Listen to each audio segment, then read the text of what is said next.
Now the next thing that we are going to learn about is regularisation. Regularisation हमारी एक ऐसी machine learning technique होती है जो हमें जनरलाइजेशन के अंदर हेल्प करती है। जनरलाइजेशन के अंदर हेल्प करने का मतलब है कि यह हमारे मॉडल को और ज़्यादा जनरलाइज्ड बनाती है और ज़्यादा सिंप्लीफाइड बनाती है।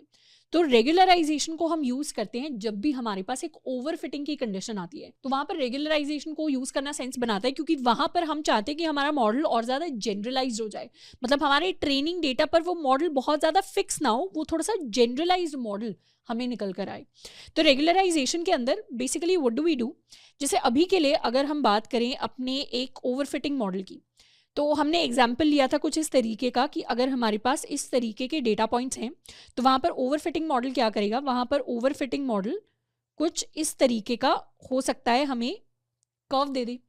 अब इस तरीके के कर्व में on the training data can we say that our cost is going to be equal to 0, कि हमारा J theta is going to be equal to 0, क्योंकि हर एक पर्टिकुलर पॉइंट के लिए, हर सिंगल ट्रेनिंग डेटा के लिए, इनफैक्ट आउटलायर्स के लिए भी हमारा कर्व वहां से पास कर रहा है। तो हमारे ओवरफिटिंग के केस में हमारी जो बायस होती है दैट इज वेरी लो। बायस लो है उसका मतलब ट्रेनिंग डेटा के अंदर एरर्स बहुत कम है, जिसका मतलब है कॉस्ट इज इक्वल टू 0। तो हम चाहते हैं रेगुलराइजेशन के अंदर कि ये कॉस्ट 0 ना हो, हम चाहते हैं कॉस्ट कम रहे पर 0 पे ना जाए, या मतलब मिनिमम टू मिनिमम रहे पर उतनी मिनिमम भी ना हो कि हमारा मॉडल ओवरफिट करने ही लग जाए। तो हम क्या करते हैं, हम इस कॉस्ट के अंदर कुछ पेनल्टी को ऐड करते हैं। We try to add some sort of penalty to this particular cost, ताकि ये कॉस्ट 0 की तरफ ना जाए, हमारा मॉडल ओवरफिट ना हो। तो उसके लिए रेगुलराइजेशन के अंदर हमारे पास 3 सबसे इंपॉर्टेंट तरीके होते हैं। इसमें सबसे पहला तरीका हमारे पास होता है लासो रिग्रेशन। लीनियर रिग्रेशन का ही एक रेगुलराइज्ड वर्जन हम इसको समझ सकते हैं, which is called lasso regression, जिसको हम कहते हैं L1 रेगुलराइजेशन। इसको L1 रेगुलराइजेशन भी कहा जाता है। दूसरा वे हमारे पास होता है using ridge regression. Ridge regression को हम कहते हैं L2 रेगुलराइजेशन। एंड तीसरा तरीका हमारे पास होता है elastic net. Elastic net is basically a combination of L1 and L2 regularisation. तो ये 3 इंपॉर्टेंट तरीके हमारे पास होते हैं, जिसमें से लासो एंड रिज रिग्रेशन सबसे ज्यादा इंपॉर्टेंट है। सबसे पहले let's talk about lasso regression. Lasso regression के अंदर हम नॉर्मल लीनियर रिग्रेशन ही रखते हैं, पर basically what do we do, हम अपने कॉस्ट फंक्शन को चेंज कर देते हैं। हमारे कॉस्ट फंक्शन को हम रीडिफाइन करके लिख देते हैं। अभी के लिए हमारा कॉस्ट फंक्शन क्या है, हमारे जे थीटा की वैल्यू होती है 1/2m summation of i is equal to 1 to m हमारा h theta of x i minus y i का होल स्क्वायर। अभी के लिए हमारे जे थीटा की वैल्यू ये है।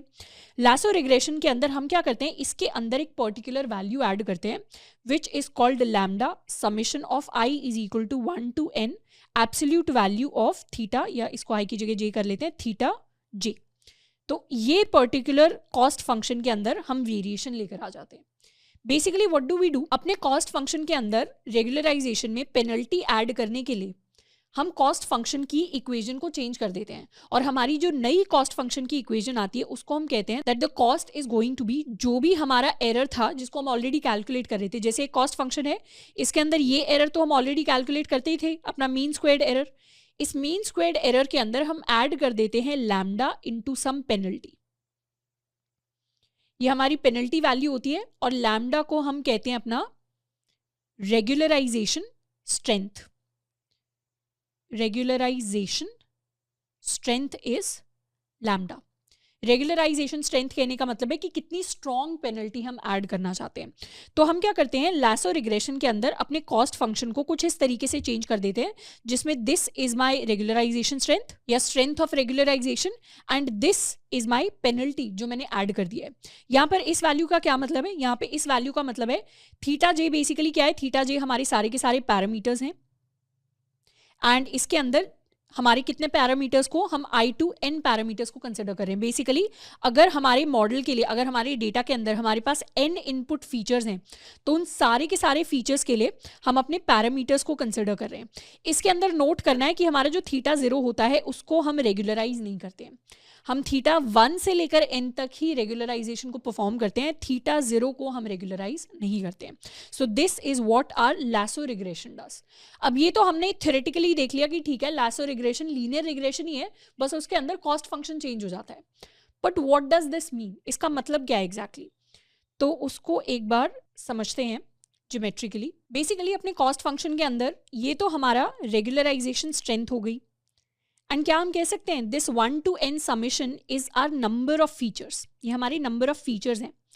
तो हम अपने सारे के सारे n फीचर्स के लिए, जीरो को छोड़कर बाकी सारे n फीचर्स के लिए कुछ ना कुछ पेनल्टी है जिसको ऐड कर रहे हैं। तो एक तरीके से हम अपने मॉडल को बता रहे हैं कि जितने ज़्यादा फीचर्स यूज होंगे उतनी ज़्यादा पेनल्टी बढ़ेगी, क्योंकि हम क्या कर रहे हैं, सारे के सारे थीटा जे की एब्सोल्यूट वैल्यू को अपने कॉस्ट फंक्शन के अंदर ऐड कर रहे हैं। तो जितने ज़्यादा फीचर्स की वैल्यू होगी उतनी ज़्यादा हमारी कॉस्ट इंक्रीज होगी, उतनी ज़्यादा हमारे मॉडल के लिए वो चीज़ पीनलाइज्ड होगी। तो अब हमारे मॉडल को सिलेक्ट करना पड़ता है, मॉडल को ऑप्टिमम कॉस्ट फंक्शन की वैल्यू चूज करनी पड़ेगी। तो बेसिकली अब हमारे मॉडल को सिलेक्ट करना पड़ेगा कि कौन कौन से इंपॉर्टेंट फीचर्स हैं और कौन कौन से अनइम्पॉर्टेंट फीचर्स हैं।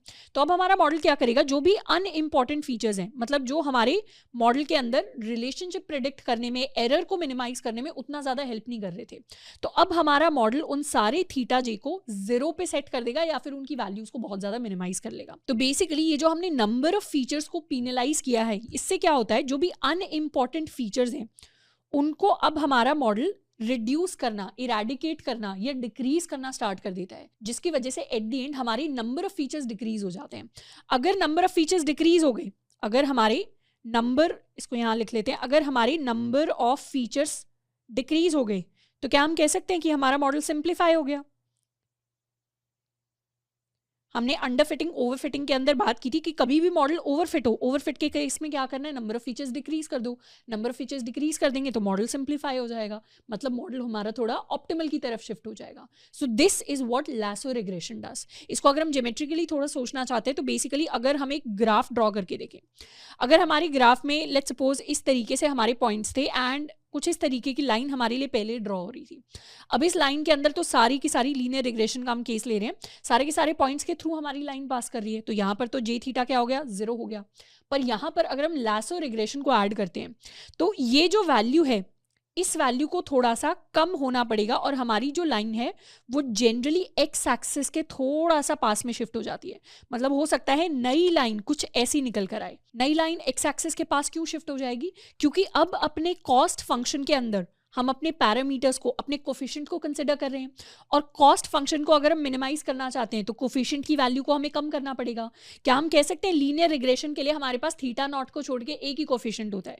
लीनियर रिग्रेशन के लिए अगर हम सबसे सिंपल केस लें जिसमें एक ही इनपुट फीचर है, तो हमारी इक्वेशन क्या आ जाएगी, हमारी इक्वेशन आ जाएगी जे थीटा इज इक्वल टू जो भी हमारा ये पर्टिकुलर एरर वैल्यू है प्लस लैम्डा इंटू, क्या हम कह सकते हैं दिस विल बी थीटा 1, क्योंकि सिंगल इनपुट फीचर के लिए हमारे पास सिर्फ थीटा 1 होगा। तो अगर हमें कॉस्ट फंक्शन को मिनिमाइज करना है तो हमें थीटा 1 की वैल्यू को कम करना पड़ेगा। थीटा 1 की वैल्यू को कम करने का मतलब है कि हमें स्लोप को कम करना पड़ेगा, क्योंकि स्लोप की इक्वेशन क्या होती थी, y is equal to m x plus c, जिसका मतलब है h theta x is equal to theta 1 x1 plus theta not.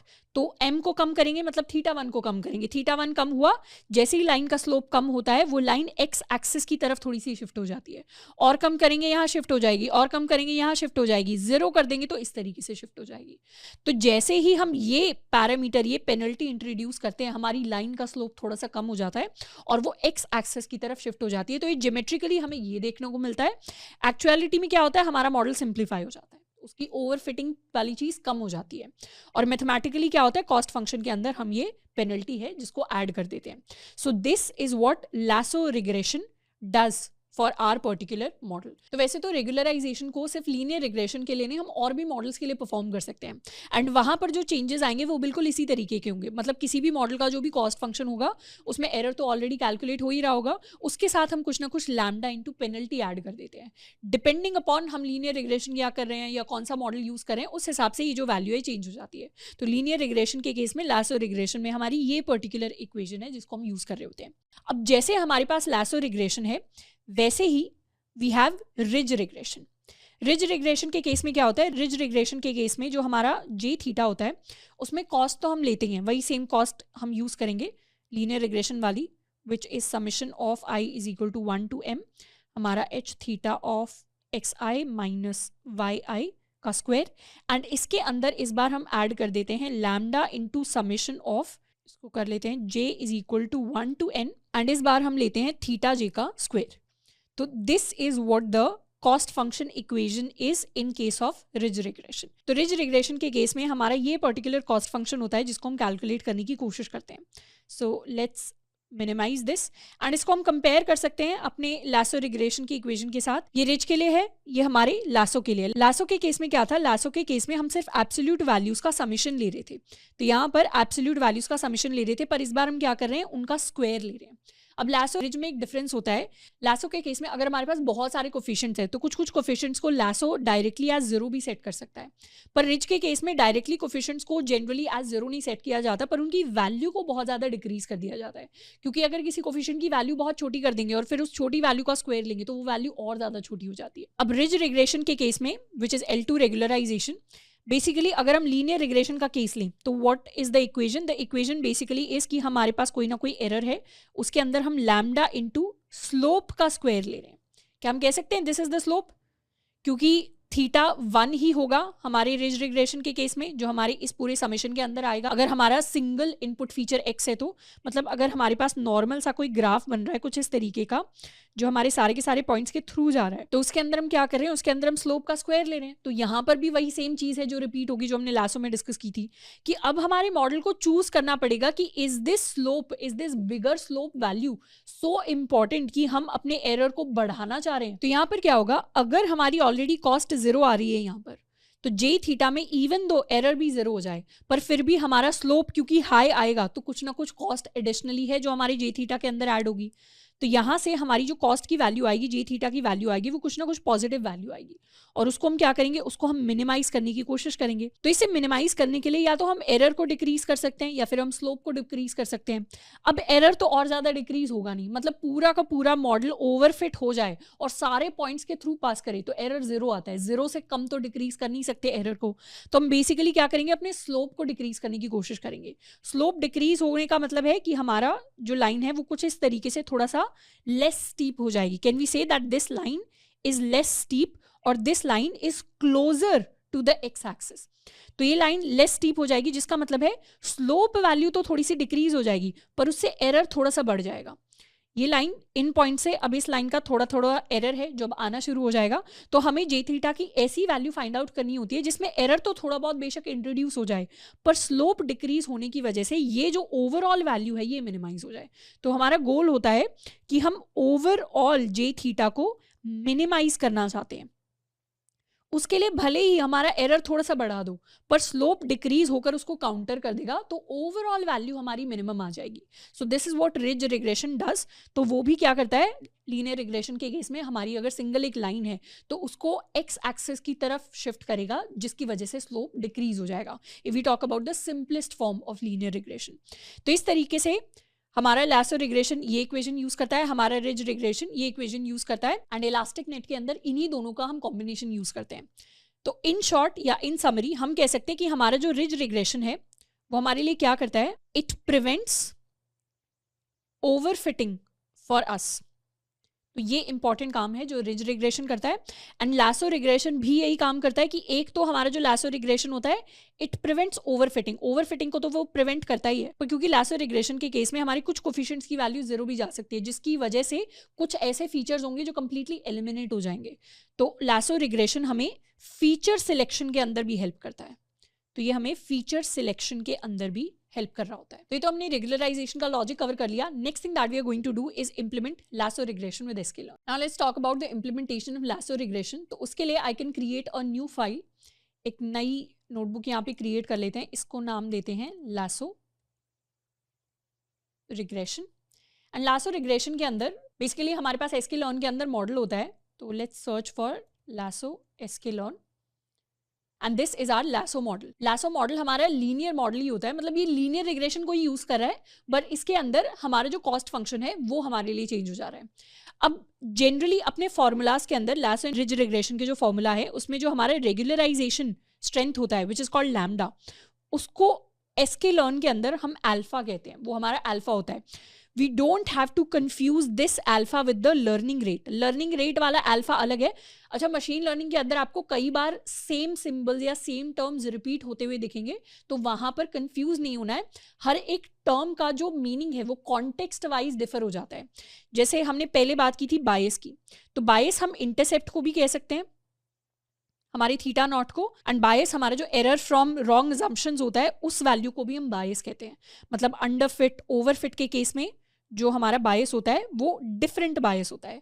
वैसे ही यहाँ पे जो हम अल्फा कह रहे हैं वो हमारा लैम्डा है, which is the strength of regularisation. जबकि पहले जिस अल्फा को हमने डिस्कस किया था वो हमारा लर्निंग रेट था. तो लर्निंग रेट डिफरेंट है एंड ये रेगुलराइजेशन स्ट्रेंथ डिफरेंट है. इसको हम अल्फा सिर्फ इसलिए कह रहे हैं क्योंकि एसके लर्न के अंदर इसको अल्फा कहा जाता है. तो लीनियर मॉडल को जब हम यूज करेंगे तो हमें ये अल्फा वाला पैरामीटर होता है, इसको पास करना होता है. Alpha parameter is the constant that multiplies the L1 term. It's controlling the regularisation strength. तो alpha must be a non negative float value. 0 से इन्फिनिटी तक कितनी भी बड़ी वैल्यू हम ले सकते हैं. यहाँ पे ये भी देखना है, अगर अल्फा 0 हो गया तो उस केस में the objective is equivalent to ordinary least squares solved by the linear regression object. Basically ये कह रहा है इसके लर्न कि अगर आपने लासो रिग्रेशन के केस में जे थीटा को कुछ इस तरीके से किया था 1/2m i is equal to 1 to m. ये फॉर्मूलेज वैसे आपको बार बार लिखने चाहिए एंड तभी आपको ये जो फॉर्मूलेज हैं ये याद होंगे, एंड ये इंपॉर्टेंट कॉस्ट फंक्शन के फॉर्मूलाज हैं. आई स्क्वायर प्लस हमने क्या किया, lambda into summation of i is equal to 1 to n किया था for our mod theta j. ये कुछ फॉर्मूला था जो हमारे पास था. अब इसके अंदर अगर हम लैम्डा को ले लें 0 तो क्या हम कह सकते हैं ये टर्म तो कंप्लीटली हट ही जाएगी. अगर ये टर्म हट गई, लैम्डा 0 हो गया, तो हमारे पास तो नॉर्मली कॉस्ट फंक्शन आ जाएगा. And what is this cost function representing? This is plain and simple linear regression. तो तब तो हम लासो रिग्रेशन यूज ही नहीं कर रहे, लीनियर रिग्रेशन यूज कर रहे हैं. तो वही सेम चीज यहाँ पर लिखी हुई है कि अल्फा 0 करने का मतलब है कि हम नॉर्मल अपनी लीनियर रिग्रेशन ऑब्जेक्ट को यूज कर रहे हैं. So this is not advised here. तो if we want to use the lasso model, हम चाहें तो इसी पेज पर सबसे पहले तो हम उसे इंपोर्ट कर सकते हैं. यहाँ से इंपोर्ट कर लेते हैं. From sklearn we have to import linear model, and उसके साथ में let's also import sklearn mean squared error. Mean squared error से बेसिकली हम जज करेंगे कि हमारे मॉडल की परफॉर्मेंस क्या रही. तो जितना मीन स्क्वायर्ड एरर कम होगा उतना हमारा मॉडल बेटर परफॉर्म कर रहा है. तो यहाँ आ जाते हैं, sklearn मेट्रिक से मीन स्क्वायर्ड एरर को इंपोर्ट कर लेते हैं. अब यहाँ पर let's copy the same thing. हमारा यही सेम कोड है जिसको हम कॉपी करना चाह रहे हैं. मतलब हम अपने इंश्योरेंस डेटा को ही यूज़ करेंगे. Let's use the same insurance data, and इसके ऊपर लास्ट में हमने ये जो ऑप्टिमाइजेशंस कर ली थी, हम इन्हीं ऑप्टिमाइजेशंस को यूज़ करने वाले हैं. मतलब हमने ट्रेन टेस्ट कर लिया कुछ इस तरीके से. तो मॉडल हमारे पास प्रिपेयर्ड है. अच्छा, we also have to copy this part. तो हमारे पास सारे फीचर्स हैं, उसी सेम अपने डेटा का हम एग्जांपल ले रहे हैं. इंश्योरेंस डेटा है, उसके अंदर एक्स एंड वाई वैल्यूज को एक्सट्रैक्ट कर लिया, फीचर इंजीनियरिंग कर ली, ट्रेन टेस्ट कर लिया, and let's also import pandas as pd and plus train test split. तो sklearn से ट्रेन टेस्ट स्प्लिट को यहाँ पर कर लेते हैं from model selection, and let's do this. तो हमारे पास अब हमारा डेटा प्रिपेयर हो गया है. अब finally we can apply lasso regression. तो लासो रिग्रेशन को अप्लाई करने के लिए what do we have to do? Lasso regression को अप्लाई करने के लिए हमें सबसे पहले तो अपना नॉर्मल लासो मॉडल क्रिएट करना होगा, एंड उसके अंदर हम अपनी अल्फा वैल्यू को पास करते हैं. जैसे if this is our lasso model. Normal model हम कैसे बनाते थे? नॉर्मल मॉडल के लिए लीनियर रिग्रेशन फंक्शन को कुछ इस तरीके से हम एग्जीक्यूट करते थे, तो हमारे पास मॉडल आ जाता था. अब हम क्या करेंगे, हमने ये जो यहाँ पर लीनियर मॉडल इंपोर्ट किया है, इनफैक्ट हम sklearn डॉट लीनियर मॉडल से डायरेक्टली लासो को भी इंपोर्ट कर सकते हैं. तो हम क्या करेंगे, इस लासो फंक्शन को जैसे लीनियर रिग्रेशन को करते हैं वैसे हमारे पास लासो मॉडल आ जाएगा, एंड इस मॉडल के अंदर हम अपनी अल्फा वैल्यू यानी अपनी लैम्डा वैल्यू रेगुलराइजेशन स्ट्रेंथ को पास करना चाहते हैं. अल्फा वैल्यू को हम कुछ भी रख सकते हैं. लेट्स सपोज हमने 0.5 रख लिया. 0.5 रखने के बाद अब हमारे पास हमारा लासो मॉडल आ जाएगा. लासो मॉडल को फिर हम फिट करेंगे ऑन आर डेटा. तो लासो मॉडल डॉट फिट, जैसे हम नॉर्मली पहले करते थे, अपने X train and Y train data के ऊपर हम फिट करने वाले हैं. एंड उसके बाद लेट्स मेक प्रेडिक्शंस. तो लासो मॉडल के लिए हम अपनी प्रेडिक्शंस करेंगे by passing our X test, and जो भी हमारा y प्रेडिक्टेड डेटा है वो हमारे पास आ जाएगा। अब इस प्रेडिक्टेड डेटा के बेसिस पर हम अपना मीन स्क्वेयर्ड एरर है जिसको कैलकुलेट करने वाले। मीन स्क्वेयर्ड एरर क्या होता है उसको ऑलरेडी इवैल्यूएशन मैट्रिक्स के अंदर हम पढ़ चुके थे। तो मीन स्क्वेयर्ड एरर को कैलकुलेट करेंगे, उसके लिए we already have this direct function from sklearn। तो मीन स्क्वेयर्ड एरर को कैलकुलेट करने के लिए हमें सबसे पहले तो पास करनी पड़ती है अपनी ट्रू वैल्यूज। मतलब एक्चुअली होना क्या था, क्या होना था, y टेस्ट वैल्यूज आनी चाहिए थी और फिर प्रिडिक्टेड वैल्यूज क्या है, दैट इज y प्रिडिक्टेड। तो यहाँ पे हमारा y प्रिडिक्टेड आ गया। तो ये हमारी मीन स्क्वेयर्ड वैल्यू आ गई एंड इस वैल्यू को हम चाहें तो प्रिंट करवा सकते हैं which is going to be mean, या लेट्स कॉल इट MSE। तो let's re execute this once and हमारे पास हमारा जो मीन स्क्वेयर्ड एरर है वो कुछ ऐसा आ गया। अब यहाँ पर हमने बहुत random value of alpha use कर ली है, हमें नहीं पता कि ये जो लैम्डा की वैल्यू है ये सही वैल्यू होनी भी चाहिए या नहीं होनी चाहिए। तो जनरली हमें अल्फा की वैल्यूज़ का कोई आइडिया नहीं होता, तो हम क्या करते हैं, हम हिट एंड ट्रायल करते हैं और बहुत सारी अल्फा वैल्यूज़ के साथ ट्राई करते हैं कि कहाँ पर हमारा लासो मॉडल सबसे बेस्ट परफॉर्म कर रहा है। अब वो काम करने के लिए सबसे लेमन तरीका है कि हम क्या करें, हम एक लूप चला लें। अब this is not the actual way how we do it, मैं आपको एक्चुअल तरीका दिखाऊंगी, पर अभी के लिए अगर बिगिनर माइंडसेट के साथ सोचें तो हम क्या कर सकते हैं, हम बहुत सारी अल्फा वैल्यूज का, अल्फास का एक लिस्ट बना सकते हैं। जैसे एग्जाम्पल के लिए 0.001 एक अल्फा वैल्यू हमारे पास है, 0.1 एक अल्फा वैल्यू हमारे पास है, 1 हो सकती है, 2 हो सकती है, 5 हो सकती है, 10 हो सकती है, 20 हो सकती है, 30, 40, 50 एंड 100। तो इस तरीके से मल्टीपल अल्फा वैल्यूज हैं जो हमारे पास हो सकती हैं। अब हम चाहते हैं एक एक करके यहाँ पे अल्फा वैल्यू चेंज होनी चाहिए एंड फिर सबके हम क्या करेंगे, मीन स्क्वेयर्ड एरर को कंपेयर करेंगे और जहाँ पे भी मीन स्क्वेयर्ड एरर सबसे कम आएगा वो हमारी बेस्ट अल्फा हो जाएगी। और बेस्ट अल्फा के लिए ही हम अपने मॉडल को प्रिपेयर करना चाहेंगे। तो हम क्या कर सकते हैं, अपने मीन स्क्वेयर्ड एरर्स की भी एक एम्प्टी लिस्ट बना सकते हैं and let's run a loop for a in alphas. ये हमारी सारी की सारी अल्फा वैल्यूज होगी। हम क्या करेंगे, अल्फा के अंदर अपनी ए वैल्यू को पास करेंगे। तो एक एक करके ये सारी की सारी वैल्यूज हमारे इस फंक्शन के अंदर पास होंगी, वहां से मॉडल को हम फिट करेंगे, प्रिडिक्शंस करेंगे, मीन स्क्वेयर्ड एरर कैलकुलेट करेंगे फॉर, या यहाँ पर यूज कर लेते हैं F string, this is the mean squared error for alpha equals A and ये हमारे पास मीन स्क्वेयर्ड एरर आ गया। If I now run this code तो हमारे पास मल्टीपल मीन स्क्वेयर्ड एरर्स आ गए। यहाँ पे दिख रहा होगा थोड़े थोड़े चेंजेस हो रहे हैं, जैसे यहाँ पे 20922 है, यहाँ पे 20921 है, तो थोड़ा सा मीन स्क्वेयर्ड एरर कम हुआ। यहाँ पे 209148 है एंड इस तरीके से बहुत सारे नंबर्स हैं, इनको हम चाहें तो विजुलाइज कर सकते हैं। विजुलाइज करने के लिए इसके अंदर वैल्यूज को हमें ऐड करना पड़ेगा। तो dot append our MSE value and what can we do, यहाँ इम्पोर्ट कर लेते हैं Seaborn as SNS एंड यहाँ पे हम एक let's suppose line plot create कर देते हैं। लाइन प्लॉट क्रिएट कर देते हैं for x is equal to x axes पे हम अपनी अल्फा वैल्यूज़ को रख लेते हैं। तो यहाँ पे हमारी अल्फा वैल्यूज़ आ गई एंड y एक्सेस पे हम अपनी मीन स्क्वायर एरर्स को रख लेते हैं, प्लस एक मार्कर हम ऐड कर देते हैं ऑफ O। तो इस तरीके का प्लॉट है जो हमारे लिए क्रिएट होकर आ गया। अब यहाँ पर हमें दिख रहा है एरर पहले थोड़ा सा ज़्यादा था, यहाँ पे आके थोड़ा सा मिनिमाइज हुआ एंड उसके बाद मीन स्क्वेयर्ड एरर काफ़ी इंक्रीज होता जा रहा है। अब मीन स्क्वेयर्ड एरर इंक्रीज होने का मतलब है कि यहाँ पे तो हमारा ऑप्टिमम लैम्डा लाई नहीं करेगा, क्योंकि हमारा इवेंचुअल एरर मिनिमाइज्ड होना चाहिए, तभी तो हमें सबसे ऑप्टिमल मॉडल मिलेगा। तो यहाँ पे तो मतलब बड़ी वैल्यू तो अल्फा के काम नहीं आएगी, कोई छोटी ही वैल्यू होगी जहाँ पर अल्फा की सबसे ऑप्टिमम वैल्यू आ रही होगी और यहाँ पे दिख रहा है कि वो वैल्यू यहाँ कहीं पर लाई कर रही है। तो ये तो सबसे लेमन तरीका है टू एक्चुअली फिगर आउट कि कहाँ पर हमारे मॉडल के लिए सबसे बेस्ट अल्फा वैल्यू एग्जिस्ट करती है। पर हम एग्जैक्टली इस तरीके से अपने मॉडल को यूज नहीं करते। We basically use a technique called cross validation. Cross validation को हम यूज करते हैं और क्रॉस वैलिडेशन का ही एक और हमारे पास मॉडल होता है which is called lasso CV। हम लासो CV या रिज CV को एक्चुअली यूज करते हैं जब भी हमें प्रैक्टिकली लासो रिग्रेशन या रिज रिग्रेशन को यूज करना होता है। तो लासो CV क्या करता है, क्रॉस वैलिडेशन करता है। अब क्रॉस वैलिडेशन का क्या मतलब है, क्रॉस वैलिडेशन को आगे जाकर इस टेक्निक को हम डिटेल में समझेंगे, अभी हमें हो सकता है समझ में ना आए, पर फिर भी मैं थोड़ा बहुत आपको बेसिक बता देती हूँ। क्रॉस वैलिडेशन के अंदर बेसिकली हम क्या करते हैं, हम अपने डेटा को मल्टीपल पार्ट्स के अंदर स्प्लिट करते हैं। हमारा जो ओवरऑल डेटा है उसको मल्टीपल पार्ट्स के अंदर स्प्लिट करेंगे एंड इनको हम कहते हैं अपने फोल्ड्स।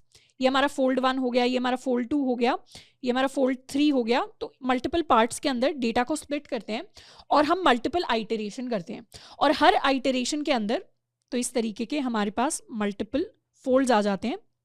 तो ये equal folds in all the iterations. तो लेट्स सपोज ये हमारा पूरा डेटा है, हम फर्स्ट आइटरेशन के अंदर क्या करेंगे, इस पूरे के पूरे डेटा पे ट्रेन करेंगे एंड इस डेटा पे टेस्ट करेंगे, फिर हम चेक करेंगे हमारे मॉडल ने कैसा परफॉर्म किया। उसके बाद क्या कर सकते हैं, उसके बाद लेट्स सपोज नेक्स्ट टाइम हमने इस पूरे डेटा पे ट्रेन किया और इस पे टेस्ट किया, नेक्स्ट टाइम हो सकता है हमने इस पूरे डेटा पे ट्रेन किया और इस पर्टिकुलर डेटा पे टेस्ट कर लिया। तो अपने उसी सेम प्रोसेस को हम बार बार रिपीट करते हैं, मतलब हम आइटरेशंस लेकर आते हैं बहुत सारी, and what do we do, हम अपने फोल्ड्स को यूज करते हैं to slightly change the training and the testing data, जिससे हमारा जो एवरेज आउटपुट आए, जो हमारा एवरेज मॉडल निकल कर आए, वो हमारा बेस्ट ऑप्टिमाइज्ड मॉडल हो। तो क्रॉस वैलिडेशन के बारे में बाद में जाके हम डिटेल में डिस्कस करेंगे, but this is the general idea of how cross validation is going to work. यहाँ पे हमने कोई क्रॉस वैलिडेशन यूज नहीं कर रखा, पर यहाँ पे थोड़ा बहुत हमारे पास बेसिक आइडिया हमें लग गया होगा कि लासो मॉडल के अंदर हमारी अल्फा वैल्यू को हम एक्चुअली फाइंड आउट कैसे करते हैं। पर रियलिटी के अंदर क्या होता है, मतलब प्रैक्टिकल इंप्लीमेंटेशन के अंदर हम क्या करते हैं, यहाँ पर इंस्टेड ऑफ इंपोर्टिंग लासो हम क्या करेंगे, लासो सीवी को इंपोर्ट कर लेंगे। एंड लासो सीवी के लिए we can have the same alpha values, हम चाहें तो अपने सेम अल्फा वैल्यूज को रख सकते हैं। एंड अब जो हमारा लासो मॉडल बनेगा that will basically be lasso CV model, जिसके अंदर हम अपने लासो सीवी फंक्शन को यूज़ करेंगे, जिसमें एक तो हम अपनी अल्फा वैल्यूज़ को पास करेंगे, तो अल्फा के अंदर हम चाहें तो ये सारी की सारी वैल्यूज़ एक साथ पास कर सकते हैं, प्लस हम क्रॉस वैलिडेशन के लिए अपने फोल्ड्स को डिफाइन करेंगे। लेट्स सपोज हम 5 फोल्ड्स के अंदर डेटा को रखना चाहते हैं, हम एक मैक्सिमम आइटरेशन वैल्यू ले सकते हैं कि हमें कितनी बार आइटरेट करना है, हम चाहें तो 100 बार आइटरेट कर सकते हैं, हम चाहें तो 1000 टाइम्स आइटरेट कर सकते हैं। Plus we can also define a random state, ताकि हम सेम कोड दोबारा लिखें तो हमारे पास सेम आउटपुट आना चाहिए। हम चाहें तो लासो सीवी का यहाँ पर डॉक्यूमेंटेशन भी देख सकते हैं, I can write sklearn lasso CV. तो ये हमारा पूरा डॉक्यूमेंटेशन है and is basically the same thing. अब बेसिकली हम अपने अल्फा वैल्यूज को सेंड करते हैं एंड ये सेम ही कोड है जो यहाँ पर यूज हो रहा होता है। तो we are using the latest code. पहले n अल्फाज होता था जो डेप्रिकेट हो गया है, अब उसकी जगह अल्फाज को हम यूज करते हैं। तो हमें भी अपने कोड के अंदर यहाँ पे अल्फाज को यूज करना है, तो हम भी उस अल्फाज को यूज करें। इनफैक्ट इसको a नाम दे देते हैं तो डिफरेंशिएशन हो जाएगा, तो हम अपने अल्फास पैरामीटर को यूज करें। तो इस तरीके से हमारे लासो सीवी के लिए हमारे पास मॉडल आ जाएगा एंड उसके बाद अपनी लासो सीवी मॉडल को हम फिट कर सकते हैं on the X train data and the Y train data. एक बार हमने फिट कर दिया तो यहाँ पर ये बेस्ट वैल्यू ऑफ अल्फा को आइडेंटिफाई कर लेगा और उस वैल्यू को हम प्रिंट भी करा सकते हैं। तो let's print the best alpha value. And ज़रूरी नहीं है यहाँ पे जो बेस्ट अल्फा वैल्यू आए वो यहाँ की बेस्ट अल्फा वैल्यू, क्योंकि यहाँ पर हम क्या कर रहे थे, अपने टेस्टिंग डेटा के बेसिस पर हम मीन स्क्वेयर्ड एरर को कैलकुलेट कर रहे थे और उसके बेसिस पर फाइंड आउट कर रहे थे बेस्ट अल्फा। पर एक्चुअलिटी में क्रॉस वैलिडेशन के अंदर पूरे डेटा पे एनालाइज किया जाता है और फिर average best value of alpha निकाली जाती है। तो उसके अंदर थोड़े बहुत डिफरेंसेस हो सकते हैं। तो I can do lasso CV model dot alpha underscore. Okay, हमारे पास एक कन्वर्जेंस वार्निंग आ रही है कि objective did not converge, you might want to increase the number of iterations.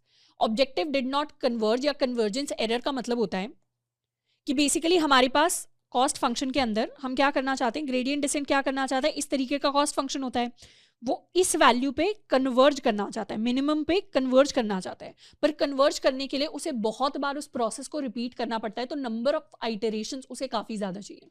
तो यहाँ पे हो सकता है मॉडल को लग रहा है हो सकता है ये 100 आइटरेशंस काफ़ी नहीं है, तो यहाँ पे हम इनको 1000 भी कर सकते हैं और हमारी ये जो वार्निंग है चली जाएगी। और बेस्ट अल्फा वैल्यू जो लासो सीवी ने हमें रिटर्न करके दिया है अपने लासो रिग्रेशन के मॉडल ने, दैट इज 0.001। तो यहाँ पे हमें खुद से कोई लूप नहीं चलाना पड़ा, ये मॉडल हमारे लिए automatically best alpha value return करता है। एंड इस बेस्ट अल्फा के लिए हम अपनी मीन स्क्वेयर्ड एरर को भी कैलकुलेट कर सकते हैं। तो अब जो वाई प्रेडिक्टेड वैल्यू होगी that will be for our model for X test. And अब हम अपने मीन स्क्वेयर्ड, या let's copy this, mean squared error की वैल्यू को भी प्रिंट करवा सकते हैं, जिसके अंदर वाई टेस्ट को पास कर देंगे, वाई प्रेडिक्टेड को पास कर देंगे, and this will be the final mean squared error. And इसको हम चाहें तो प्रिंट करवा सकते हैं MSE is equal to RMSE value this will be dot predict, dot predict. तो इस तरीके से this is the lowest mean squared error जो हमारे मॉडल ने हमें रिटर्न करके दिया है। तो इस तरीके से हमारा लासो रिग्रेशन वर्क करता है एंड बिल्कुल जस्ट इसी का डिटो कॉपी हमारा रिज रिग्रेशन होता है। मतलब if I show you here, if I search for ridge CV sklearn, तो we can see ridge CV and इसके अंदर भी हम इसी तरीके से अल्फास के अंदर सेम अपनी अल्फा वैल्यूज पास करते हैं। These are the same values जो हमें पास करनी है एंड हम चाहें तो सैम्पल कोड को भी देख सकते हैं। सैम्पल कोड के अंदर कुछ नहीं करना, दोबारा से वही रिच CV के अंदर अपने कुछ अल्फास को पास कर देंगे, उसे फिट कर देंगे एंड उसके बाद अपने स्कोर को कैलकुलेट कर सकते हैं, मीन स्क्वेयर्ड एरर को कैलकुलेट कर सकते हैं। तो जस्ट इसी सेम कोड के अंदर हम लासो CV की जगह रिच CV को भी यूज कर सकते हैं। वेरी सिमिलर कोड जो हमें सिमिलर सा ही आउटपुट रिटर्न करके देगा। तो इस तरीके से हमारे पास lasso and ridge regression work करते हैं एंड हम चाहें तो अपनी R² वैल्यू को, मतलब अपने R2 स्कोर को भी चेक कर सकते हैं। If I want to calculate the R2 score here, तो y प्रेडिक्टेड हमारे पास ऑलरेडी आ गया है, हमारे R2 की वैल्यू आ जाएगी R2 अंडरस्कोर स्कोर, जिसके अंदर हम y test and y predicted value को पास कर देंगे एंड यहाँ पर प्रिंट कर देते हैं R2 is equal to R2 value. तो हमारे पास हमारी R2 वैल्यू आ गई which is 0.865। So that means our lasso regression model is working very well. अब इसी के साथ में I can also show you the elastic net documentation in sklearn। Elastic net को मैं ब्रीफली एक्सप्लेन करूंगी because it's exactly the same thing. Elastic net के अंदर ये हमारा ऑब्जेक्टिव फंक्शन है। अगर आप यहाँ पर देखो, this part is basically the equation for the cost function. हम क्या कर रहे हैं, 1/2m कर रहे हैं, यहाँ m की जगह n ऑफ सैम्पल्स है एंड यहाँ पे अपने एरर का स्क्वायर कैलकुलेट कर रहे हैं, plus alpha dot L1 ratio, यहाँ पे हम लासो रिग्रेशन की वैल्यू यूज कर रहे हैं और यहाँ पर हम रिज रिग्रेशन की वैल्यू यूज कर रहे हैं। और हम बेसिकली डिफाइन कर सकते हैं कि हमें लासो रिग्रेशन का कितना परसेंटेज रखना है और हमें रिज रिग्रेशन का कितना परसेंटेज रखना है। मतलब लासो की जो पेनल्टी है उसको हम कितना रखना चाहते हैं और रिज की पेनल्टी को कितना रखना चाहते हैं, उसके साथ बेसिकली हम खेलते हैं। तो दिस इज L1 रेशियो जो हमें पास करनी पड़ती है। L1 रेशियो 0.5 होने का मतलब है कि हम अपनी लासो की जो पेनल्टी है उसको 0.5 रखना चाहते हैं, रिज की पेनल्टी को 0.5 रखना चाहते हैं। बेसिकली अपने कोड के अंदर what do we do, elastic net के अंदर ये तो होता था हमारा फंक्शन फॉर लासो रिग्रेशन। अब इसी के अंदर लेट्स रीसाइज दिस, इसी के अंदर अगर हम ऐड कर दें plus lambda into I is equal to 1 to n theta j का स्क्वायर, तो ये लासो की वैल्यू आ गई, लासो पेनल्टी आ गई एंड ये हमारी रिज की पेनल्टी आ गई। अब इसी पेनल्टी के अंदर अगर हम इसे मल्टीप्लाई कर दें विद सम x वैल्यू, इसको मल्टीप्लाई कर दें और 1 - x वैल्यू से इसको मल्टीप्लाई कर दें और ये x क्या हो जाए, ये x हो जाए हमारा L1 का रेशियो। L1 रेशियो मतलब दोनों में से L1 रेगुलराइजेशन का कितना पार्ट रखना है और L2 रेगुलराइजेशन का कितना पार्ट रखना है। This is 1 - x and this is also x। तो यहाँ पर दोनों के कॉम्बिनेशन को हम कहते हैं कि हम इलास्टिक नेट को यूज कर रहे हैं।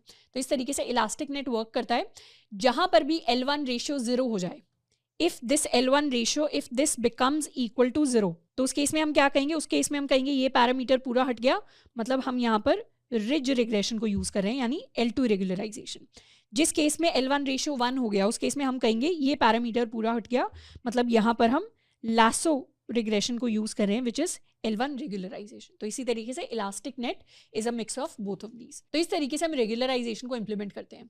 तो आई होप कि यहाँ तक हमारी जो लीनियर रिग्रेशन से इंपॉर्टेंट बहुत सारी चीज़ें हैं वो हमें बहुत अच्छे से समझ में आई होंगी।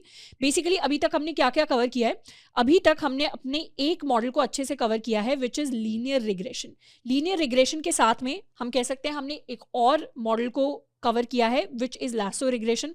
हमने रिज रिग्रेशन को भी डिस्कस कर लिया है, हमने इलास्टिक नेट का एग्जैक्टली क्या मतलब होता है उसको भी डिस्कस कर लिया है, प्लस हमने इवैल्यूएशन मैट्रिक्स की बात की है कि लीनियर रिग्रेशन के केस में या रिग्रेशन के केस में हम कौन कौन से इवैल्यूएशन मैट्रिक्स होते हैं जिनको यूज करते हैं। रिग्रेशन में डिफरेंट इवैल्यूएशन मैट्रिक्स होते हैं, हमारे क्लासिफिकेशन के अंदर हम डिफरेंट मैट्रिक्स को पढ़ेंगे। प्लस उसके साथ में we have talked about things like feature engineering, हमने फीचर इंजीनियरिंग को डिस्कस कर लिया है एंड उसके साथ में हमने काफ़ी सारी और इम्पॉर्टेंट चीज़ें हैं regarding accuracy, regarding under fit या मॉडल के ओवर फिट होने का क्या मतलब है, प्लस उसके साथ में what is the bias variance trade off, जिसको मैंने आपको बहुत डिटेल में समझाने की कोशिश की है because this is a very important interview problem, if you are applying for data science jobs, if you are applying as an AIML engineer, किसी भी ठीक ठाक डेटा साइंटिस्ट, कोई भी अगर आपका इंटरव्यूअर है जिसको थोड़ी बहुत भी मशीन लर्निंग ठीक तरीके से आती है, वो आपको बाइस वेरिएंस ट्रेड ऑफ पूछ सकते हैं, जिसकी आपको अच्छी खासी अंडरस्टैंडिंग होनी चाहिए। तो इतने इंपॉर्टेंट कॉन्सेप्ट्स हैं जिनको हमने अभी तक कवर कर लिया है। तो बेसिकली रिग्रेशन के अंदर हमने काफ़ी इंपॉर्टेंट कॉन्सेप्ट्स को अभी तक कवर कर लिया है। तो नेक्स्ट मॉडल जिसे हम सीखने वाले हैं, that is going to be logistic regression. Next machine learning algorithm that we are going to learn about is logistic regression.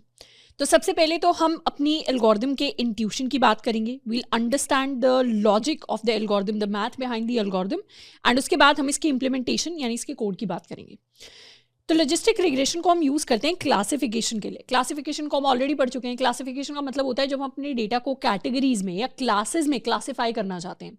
जैसे फॉर एग्जांपल अगर हमारे पास कोई पिक्चर है, इस पिक्चर के अंदर हमारे पास डॉग है, कैट है, रैबिट है, हमारे पास मल्टीपल क्लासेस हैं, तो उसके अंदर हम अपनी पिक्चर के लिए कोई ना कोई कैटेगरी है जिसको प्रिडिक्ट करना चाहते हैं।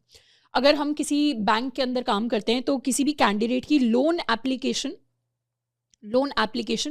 अप्रूव होगी या रिजेक्ट होगी, तो इसके लिए येस एंड नो हमारी दो क्लासेस हो गई। तो हम ये प्रिडिक्शन करना चाहते हैं on the basis of a particular loan application. तो इस तरीके से क्लासिफिकेशन को हम यूज़ करते हैं। जैसे ईमेल का एग्जांपल हो गया, स्पैम या नॉट स्पैम, तो क्लासिफिकेशन में हम कैटेगरीज को प्रिडिक्ट करने की कोशिश करेंगे। तो उसके लिए we have a very famous, in fact our first classification algorithm which is called logistic regression. अब यहाँ पे नाम में आ रहा है रिग्रेशन, पर इससे हमें कंफ्यूज नहीं होना, क्योंकि लॉजिस्टिक रिग्रेशन लीनियर रिग्रेशन के लॉजिक को यूज करती है, इसीलिए इसके नाम में रिग्रेशन आता है। पर ये जो एल्गोरिथम है ये क्लासिफिकेशन एल्गोरिथम है, ये रिग्रेशन एल्गोरिथम नहीं है। तो लॉजिस्टिक रिग्रेशन के अंदर हम लीनियर रिग्रेशन वाले लॉजिक को यूज करके अपनी क्लासेस को या अपनी कैटेगरीज को प्रेडिक्ट करते हैं, एंड इसके अंदर हम लॉग बेस्ड फंक्शंस को यूज करते हैं। अब कैसे यूज करते हैं उसको अभी देखेंगे, पर सबसे पहले बात करते हैं कि लीनियर रिग्रेशन के अंदर हमने क्या क्या सीखा था। लीनियर रिग्रेशन में हमने सीखा था कि इस तरीके से if we have some data points हमारे एक्स एक्सिस पे, हमारे वाई एक्सिस पे, तो इन पर्टिकुलर डेटा पॉइंट्स के लिए हम अपनी एक लाइन प्रेडिक्ट करते हैं which is called the best fit line. And हमारी फाइनल क्या इक्वेशन निकली थी? हमारी फाइनल इक्वेशन निकली थी कि हमारा जो hypothesis function for linear regression it turned out to be theta not plus theta one X लिख सकते हैं या इसको x1 लिख सकते हैं। एक तो हमने ये चीज़ फिगर आउट की थी। दूसरा हमने अपने कॉस्ट फंक्शन को फिगर आउट किया था, J theta was 1/2m summation of i is equal to 1 to m, हमारा h theta of xi minus yi का स्क्वायर। तो ये सेकेंड चीज़ थी जिसको हमने फिगर आउट किया था। तो लीनियर रिग्रेशन के अंदर हमारे कॉस्ट फंक्शन का इस तरीके का एक कॉन्वेक्स फंक्शन कर्व बनता था। This was a convex curve. तो इस तरीके के बाउल शेप कर्व को या यू शेप कर्व को हम अपना कॉन्वेक्स कर्व कहते हैं, जिसका एक सिंगल ग्लोबल मिनिमा बनता था। एंड हम क्या करते थे, इस कर्व का मिनिमा या ग्लोबल मिनिमा फाइंड आउट करने की कोशिश करते थे। जहाँ पे ये हमें मिल जाता था, मतलब जहाँ पे ग्रेडियंट डिसेंट से हम कन्वर्जेंस करके इस पॉइंट तक पहुँच जाते हैं, वहाँ पर हमारे कॉस्ट फंक्शन की वैल्यू मिनिमम होती है, तो वहाँ पर हमें हमारी बेस्ट फिट लाइन मिल जाती है। ये पूरी की पूरी स्टोरी वो थी जिसको हमने लीनियर रिग्रेशन के अंदर पढ़ा था। तो let's also minimize this a bit, इसे रिसाइज कर लेते हैं एक बार। तो ये सारी कहानी है जो हमारी ऑलरेडी लीनियर रिग्रेशन के अंदर हो चुकी है। अब हम बात करते हैं लॉजिस्टिक रिग्रेशन की। लॉजिस्टिक रिग्रेशन के अंदर हमें कैटेगरीज को प्रिडिक्ट करना होता है। उसके लिए एक छोटा सा एग्जांपल ले लेते हैं। लेट्स सपोज हमारे पास डेटा है टेम्परेचर का इन डिग्री सेल्सियस, एंड उसके साथ में हमारे पास डेटा है कि आज बारिश होगी या नहीं होगी। तो डिपेंडिंग अपॉन टेम्परेचर वैल्यूज हम प्रिडिक्ट कर सकते हैं कि बारिश होगी या नहीं होगी। अब ऐसा कोई एक्चुअल डेटा मुझे नहीं पता एग्जिस्ट करता है नहीं करता, this is some data that I have thought of. तो जनरली ऐसा होता है, टेम्परेचर जब बढ़ता है तो वाटर कॉन्टेंट इंक्रीज कर जाता है एटमॉस्फेयर के अंदर, जिसकी वजह से बारिश के चांसेस इंक्रीज हो जाते हैं। तो हम क्या करेंगे, ये हमारा जो टेम्परेचर है इसको कह देते हैं अपना x, एंड जो रेन होगी या नहीं होगी, दो ही कैटेगरीज हो सकती हैं, या तो येस या नो, उसको हम कह देते हैं अपना y। तो टेम्परेचर लेट्स सपोज 5 डिग्री है तो रेन नहीं होगी। टेम्परेचर 10 डिग्री है, रेन नहीं होगी। टेम्परेचर 15 है तब भी बारिश लेट्स सपोज नहीं हो रही। 20 डिग्री पे हो रही है, 25 डिग्री पे हो रही है, 35 डिग्री पे हो रही है, एंड इस तरीके से this is some data that we have. अब इस डेटा के अंदर वी हैव क्लियर कैटेगरीज। बारिश होगी तो उसको हमने 1 से रिप्रेजेंट किया है, बारिश नहीं होगी उसको हमने 0 से रिप्रेजेंट किया है। अब इस डेटा को एक बार प्लॉट करते हैं। इस तरीके का सम प्लॉट वी कैन क्रिएट। ये हमारा एक्स एक्सेस हो जाएगा, ये हमारा वाई एक्सेस हो जाएगा। ये 5, 10, 15, 20, 25, 30 35, इस तरीके से हमारे पास वैल्यूज़ हैं। और वाई एक्सिस पे अब हमें सिर्फ 0 और 1 चाहिए। वाई एक्सिस पे 0 है एंड ये 1 है, क्योंकि आउटपुट में क्या है, आउटपुट में सिर्फ 0 एंड 1 है। अब लेट्स सपोज अपने क्लासिफिकेशन के डेटा के लिए हम लीनियर रिग्रेशन वाला प्लॉट अगर क्रिएट करें तो क्या होगा। लीनियर रिग्रेशन वाला प्लॉट अगर हम क्रिएट करेंगे तो 5, 10, 15 के लिए तो हमारे पास 0, 0 वैल्यूज़ होंगी। तो इनके डेटा पॉइंट्स कहाँ आएंगे, इनके डेटा पॉइंट्स एक तो यहाँ आ जाएगा 5 पे, एक यहाँ आ जाएगा 10 पे एंड एक यहाँ आ जाएगा 15 पे। तो ये हमारे 3 पॉइंट्स आ गए, ये हमारे एक्स एक्सिस पे ही लाई करेंगे। हम इन पॉइंट्स की बात करें तो this is basically a line which is parallel to the x axis. तो यहाँ पर हमारे 20 के लिए पॉइंट आ जाएगा, 25 के लिए आ जाएगा, 35 के लिए आ जाएगा एंड इस तरीके से हमारे पास कुछ डेटा आएगा।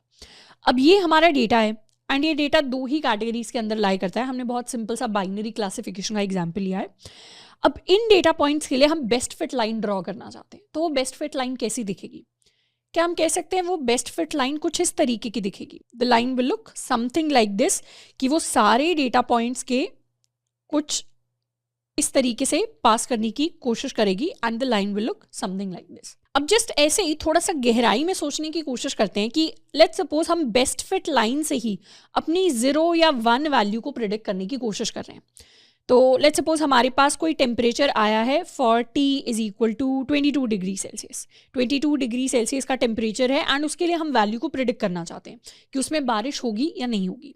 अब 22 जो वैल्यू है दिस इज 5, 10, 15, 20, 22 डिग्री सेल्सियस कुछ यहाँ पे लाई करेगा, कुछ यहाँ पे लाई करेगा, मतलब लाइन पे ये इस तरीके का कुछ पॉइंट आएगा 22 डिग्री सेल्सियस। तो लाइन पे जो पॉइंट है कुछ यहाँ मीट करेगा एंड इसकी वैल्यू वाई एक्सिस पे कुछ 1 से छोटी वैल्यू होगी, तो यहाँ कहीं आएगी। लेट्स सपोज 0.8 वैल्यू आई है मेरे पास। अब ये जो 0.8 वैल्यू है this is not a probability value. 0.8, 0.6 ये वैल्यू जो इस लाइन पे लाई कर रही है 0 से 1 की रेंज में, ये कोई प्रोबेबिलिटी वैल्यू नहीं है कि वैल्यू जितनी हाई होगी उतना प्रोबेबिलिटी हाई है रेन होने की। ये जस्ट रैंडम वैल्यू है जो इस लाइन के ऊपर लाई कर रही है। ये वैल्यू 1 से भी बड़ी हो सकती थी। प्रोबेबिलिटी तो क्या होती है, हमने प्रोबेबिलिटी वाले सेक्शन के अंदर पढ़ा है, प्रोबेबिलिटी हमेशा 0 से 1 की ही रेंज में होती है, ना इससे कम होती है ना इससे ज़्यादा होती है। पर इस लाइन की रेंज तो बहुत बड़ी है, इनफाइनाइट है। हम चाहें तो 40 डिग्रीज के लिए हो सकता है 1 से भी बड़ी वैल्यू हमारे पास आ जाए। तो एक चीज़ तो यहाँ से हमें पता चली कि अगर हम नॉर्मल लीनियर रिग्रेशन यूज़ करते हैं, मतलब वैसे ही लाइन को प्लॉट करते हैं, तो सबसे पहली प्रॉब्लम जो हमारे पास आएगी वो ये आएगी कि the values on best fit line are not probability values. ये प्रोबेबिलिटी वैल्यूज नहीं है जिसमें अगर हाई प्रोबेबिलिटी है तो 1 प्रेडिक्ट कर दो, लो प्रोबेबिलिटी है तो 0 प्रेडिक्ट कर दो। ऐसा एक्चुअली नहीं होगा। और सेकेंड प्रॉब्लम ये आएगी कि वैल्यूज जो है हमारी वो लेस देन 0 भी हो सकती हैं एंड जो हमारी वैल्यूज हैं, मतलब जो हमारी प्रिडिक्टेड y की वैल्यू है, मतलब h थीटा ऑफ x है, इसको दोबारा रीफ्रेम कर लेते हैं। हमारा जो h थीटा ऑफ x है वो लेस देन 0 भी हो सकता है and h theta of x can also be greater then 0, क्योंकि हमने तो बस एक लाइन ड्रॉ की है, उसके अंदर ऐसा कोई लिमिट तो लगी नहीं है कि वैल्यू सिर्फ 0 या 1 ही होनी चाहिए। बीच की भी कोई वैल्यू हो सकती है, नीचे की भी कोई वैल्यू हो सकती है, ऊपर की भी कोई वैल्यू हो सकती है। चलो बीच की वैल्यू को हम फॉर ह्यूमर सेक मान लें कि बीच की वैल्यू को हम प्रोबेबिलिटी की तरह ट्रीट करेंगे कि 0.8 आ गया तो 0.8 1 के ज़्यादा पास है तो हम कह देंगे हाँ प्रोबेबिलिटी 1 है, मतलब बारिश होगी। और यहाँ पे 0.4 आ गया होता तो हम कहते हैं 0 के ज़्यादा पास है तो बारिश नहीं होती। हम इतना अज्यूम कर लेते हैं कि ठीक है, इतना हमारे एज अ बिगिनर हमारे दिमाग में आ रहा होगा कि चलो हम इसी वैल्यू को प्रोबेबिलिटी की तरह ट्रीट करते हैं। पर हम नेगेटिव वैल्यूज या 1 से बड़ी वैल्यूज के लिए क्या ट्रीटमेंट करें। तो ये जो नेगेटिव वैल्यूज आ रही हैं लाइन के ऊपर, या ये जो 1 से बड़ी वैल्यूज आ रही हैं, दीज आर नॉनसेंसिकल वैल्यूज। इनका कोई मतलब नहीं है हमारी कैटेगरी की फॉर्म में। तो दूसरी प्रॉब्लम हमारे पास ये आती है। एक और प्रॉब्लम आएगी, मान लेते हैं कि हमने अज्यूम किया ये तो हमारे क्या हो गया, ये तो हमारी प्रोबेबिलिटी वैल्यू हो गई। थर्ड प्रॉब्लम भी आती है जब हम लीनियर रिग्रेशन को यूज करते हैं to predict categories, which is the problem of outliers. Outliers कहने का क्या मतलब है कि अगर हमारे डेटा के अंदर कुछ ना कुछ आउटलायर एग्जिस्ट करते हैं, जैसे फॉर एग्जाम्पल यहाँ पे हमारे लेट्स सपोज 22 डिग्री सेल्सियस के लिए, या 22 नहीं, लेट्स सपोज हमारे 30 डिग्री सेल्सियस के लिए हमारे पास वैल्यू एग्जिस्ट करती है विच इज़ इक्वल टू 0 की बारिश नहीं हो रही 30 डिग्री सेल्सियस पे। तो 30 डिग्री सेल्सियस का मतलब है कुछ यहाँ पर हमारी जो वैल्यू है ये 0 आ जाएगी। तो हमारी ये जो लाइन है काफ़ी ज़्यादा शिफ्ट हो सकती है। This line can shift a lot. तो एक खराब आउटलायर हमारे लिए क्या करता है, हमारा जो लीनियर रिग्रेसर है मतलब हमारा जो हाइपोथेसिस फंक्शन है उसको शिफ्ट कर देता है, which is not something that we want. तो काफ़ी सारे प्रॉब्लम्स आते हैं। एक तो ये प्रोबेबिलिटी वैल्यूज़ नहीं है, वैल्यूज़ नेगेटिव भी जा रही हैं, ग्रेटर देन, ये मैंने ग्रेटर देन 0 लिख दिया, पर ग्रेटर देन 1 भी जा रही हैं, बहुत बड़ी वैल्यूज़ भी हो रही हैं। प्लस कोई भी बुरा आउटलायर आके लाइन को, हमारे रिग्रेसर को बहुत ज़्यादा शिफ्ट कर रहा है। तो it doesn't make a lot of sense to use linear regression to predict categories. अब चलो हम ये यूज़ नहीं कर रहे, तो हमें क्या यूज़ करना पड़ेगा? बेसिकली हमें कुछ इस तरीके का फंक्शन चाहिए, हमें कुछ इस तरीके का हाइपोथेसिस फंक्शन चाहिए जो हमारे लिए स्क्वॉशिंग कर सके। And what does quashing mean? Quashing means कि हमें कुछ इस तरीके का फंक्शन मिल जाए जो कुछ पर्टिकुलर सेट ऑफ वैल्यूज को स्क्वॉश करके कुछ सिंगल कैटेगरीज ही प्रिडिक्ट करे। मतलब कुछ ऐसे फंक्शन की हमें जरूरत है जो बहुत सारी वैल्यूज को ले, वो वैल्यूज नेगेटिव भी हो सकती हैं, वो वैल्यूज ग्रेटर देन 1 भी हो सकती हैं, और उन वैल्यूज को एक बाउंडेड रेंज के अंदर ही प्रिडिक्ट करे। और वो बाउंडेड रेंज क्या हो? हमारी इस पर्टिकुलर केस के अंदर वो बाउंडेड रेंज हो 0 से 1, क्योंकि हमारे पास 2 ही कैटेगरीज हैं। तो हमें कुछ ऐसा फंक्शन चाहिए जो 0 से 1 की रेंज में कुछ ना कुछ हमें प्रिडिक्शंस दे दे। क्या दे दे? हमें प्रिडिक्शंस दे दे। मतलब हमें इस तरीके की स्ट्रेट लाइन नहीं चाहिए लीनियर रिग्रेशन की तरह, हमें कुछ इस तरीके की वैल्यू चाहिए। Let me remove this. हमें कुछ इस तरीके की वैल्यू चाहिए, कुछ एस शेप्ड टाइप, इस तरीके की हमें वैल्यू चाहिए जो मल्टीपल ग्रेटर देन 1 वैल्यूज के लिए हमें मैक्सिमम वैल्यू 1 ही दे, 1 के ऊपर वैल्यू ना दे, और लेस देन 0 वाली वैल्यूज के लिए 0 दे, लेस देन 0 ना दे, और बीच में इस तरीके का कुछ स्मूथ कर्व बने, मतलब बीच में हमारी कुछ प्रोबेबिलिटी भी हमारे लिए प्रिडिक्ट करके दे दे। अगर इस तरीके का कर्व हमारे पास आ जाता है तो हमारे लिए क्लासिफिकेशन के अंदर कैटेगरीज प्रिडिक्ट करना कंपैरेटिवली ईजियर हो जाएगा, या इनफैक्ट फीजिबल हो जाएगा। तो इस तरीके की स्क्वॉश्ड लाइन के लिए हम क्या करते हैं, लीनियर रिग्रेशन के अंदर हमारा जो हाइपोथेसिस फंक्शन था उसको चेंज करके लॉजिस्टिक रिग्रेशन के अंदर एक दूसरा हाइपोथेसिस फंक्शन यूज करेंगे। एंड उसके लिए we are going to use an interesting function of math which is called sigmoid function. Sigmoid function क्या होता है? सिग्मॉइड फंक्शन की इक्वेशन होती है 1/1 plus e to the power -z। तो इसको हम कह सकते हैं this is sigmoid function of z। तो सिग्मॉइड फंक्शन ऑफ z के लिए हमारे पास ये इक्वेशन होती है, एंड इसके अंदर हमारा e क्या होता है? e को हम कहते हैं ऑयलर्स नंबर। ऑयलर्स नंबर की एक फिक्स्ड पर्टिकुलर वैल्यू होती है मैथ के अंदर 2.718।